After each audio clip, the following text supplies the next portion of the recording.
आज आपण झटपट तयार होणारी मस्त कुरकुरीत अशी चकली बनवणार आहोत। झटपट तयार होते आणि खायला सुद्धा खूप टेस्टी लागते।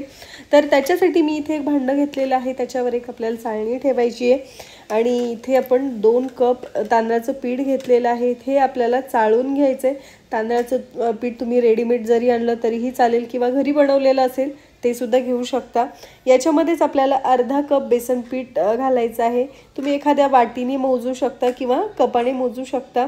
तर हे चाळून घेतल्यानंतर साईडला ठेवायचे। त्याच्यानंतर आपल्याला एक मिक्सरचं भांडं घ्यायचं आहे, त्याच्यामध्ये आपल्याला 1 कप पोहे घालायचे आहेत आणि याची छान बारीक अशी पावडर तयार करून घ्यायची आहे।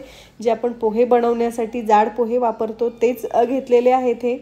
तर ही पावडर सुद्धा आपल्याला चाळून घ्यायची आहे, म्हणजे पोह्यांचे जर मोठे तुकडे काही राहिलेले असतील तर ते निघून जातील। हे पहा थोडेफार तुकडे राहिलेले आहेत ते साईडला टाकायचे आहेत। त्याच्यानंतर याच्यामध्ये चवीनुसार मीठ घालायचं आहे, थोडीशी हळद घालायची आहे, 1 चमचाभर आपल्याला लाल मिर्च पावडर टाकायची आहे किंवा मग तुम्हाला किती तिखट आवडतं त्याच्यानुसार याचं मिरचीचं प्रमाण तुम्ही कमी जास्त करू शकता। त्याच्यानंतर 1 चमचाभर आपल्याला याच्यामध्ये ओवा घालायचा आहे। ओवा चांगला हातावर चोळून घालायचा आहे, त्याच्यामुळे याचा वास आणि चव खूप छान येते। याच्यामध्येच आपल्याला 3 ते 4 चमचे तीळ घालायचे आहेत। तुम्हाला किती प्रमाणात आवडतात त्याच्यानुसार तीळ घालायचे आहेत। तर मी इथे 3 चमचे तीळ घातलेले आहेत। त्याच्यानंतर याच्यामध्ये आपल्याला 2 टेबलस्पून बटर घालायचं आहे। बटर तुम्ही थोडा वेळ रूम टेम्परेचरला सुद्धा काढून ठेवू शकता। तर हे बटर आणि जे मसाले आपण याच्यामध्ये टाकलेले आहेत ते पिठामध्ये व्यवस्थित मिक्स करून घ्यायचे।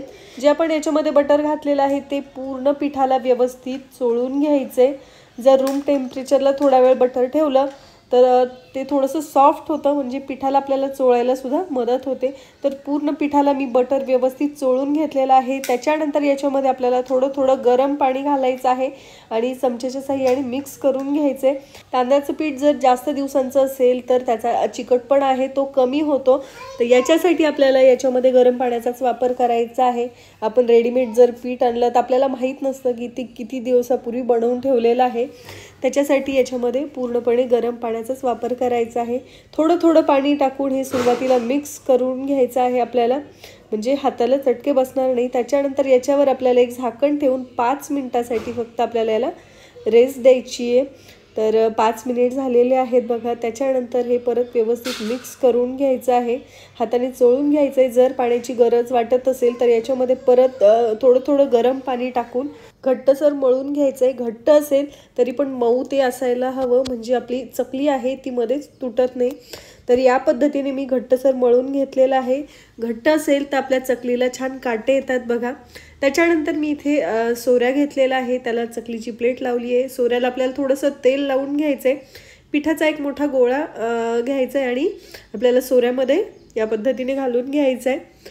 तर त्याच्यानंतर मी इथे 2 प्लेट घेतलेले आहेत, त्याला आपल्याला थोडंसं तेल लावून घ्यायचं आहे। प्लेटच्या ऐवजी तुम्ही पेपर जरी घेतला तरीही चालेल। याच्यावर आपल्याला या पद्धतीने चकली तयार करून घ्यायची आहे। तुम्ही पाहू शकता अजिबात तुटत नाही आहे, मस्त अशी चकली तयार होती आहे बघा।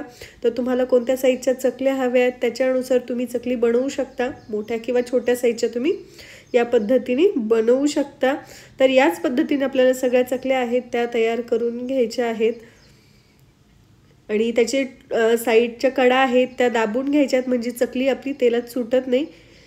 तर आपलं तेल चांगलं गरम झालेलं आहे, त्याच्यामध्ये गोळा टाकलेला तो सरकण वर येतो। त्याच्यानंतर जेवढ्या तेलात बसतील तेवढ्या चकल्या आपल्याला याच्यामध्ये सोडायच्या आहेत। तुम्ही सुरुवातीला पाहू शकता तेलावर खूप जास्त प्रमाणामध्ये बुडबुडे येतात ते। जसे जसे बुडबुडे तेलावरचे कमी होतात तसे आपली चकली आहे ती तळल्या जाते।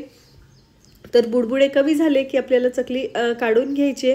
तर चकली खूप कमी प्रमाणात तळली गेली तरी पण आपली चकली आहे ती मऊ पडू शकते, त्याच्यामुळे तळताना व्यवस्थित तळून घ्यायची आहे। या पद्धतीने मी सगळ्या चकल्या आहेत त्या तळून घेतलेल्या आहेत, मस्त कुरकुरीत झालेल्या आहेत आणि ह्या एकदा बनवून तुम्ही महिनाभरासाठी स्टोर करू शकता।